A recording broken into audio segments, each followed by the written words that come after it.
你这口气比脚气都大，买2栋别墅了，你自己租的房子吧？我刚刚从你办公室里面来，你那办公室的空调开到16度。你怎么不到40度你再开空调啊？我怕热呀。你怕热，别人不怕热啊？你是人，别人不是啊？他们农村人不都？你不是农村的，你还好意思说？我不是来城里都10多年了吗？我10几年了，你这树，你不是在农村生的养的呀？我也是农村的，这个公司你来做好了，我也走啊。不是那个意思，我想着他们在农村没有空调，应该不怕热嘛，然后给他们就不让他们开嘛。我也是为公司着想。你没吃过猪肉，还没见过猪走啊？你现在农村哪一家没有空调啊？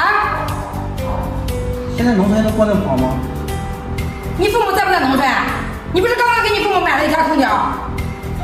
我爸妈我早都结城里了，给他们都买了2套别墅了。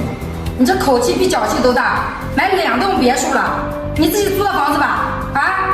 说实话怕扇了耳朵，你说实话怕扇了嘴巴呀？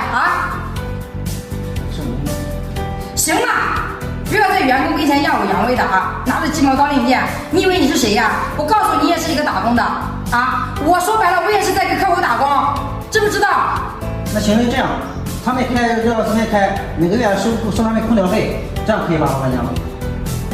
我在这里跟你你这个人怎么回事在这里跟我说了半天，你都不懂我想说什么行了，你这个主管我看你今天就做到头了，你赶紧给我走人，我不想再看到你。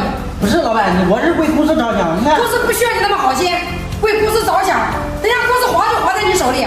那行，那我就不管了吧，你不要开除我呗。不开除你等着干什么等着员工举报你再开除你我看你这种人品不适合在我这里上班，你是飘到九霄云外去了，哪里员工待着你到哪里待着去吧，走。这么看不起农村人，好像自己是大城市出生一样的。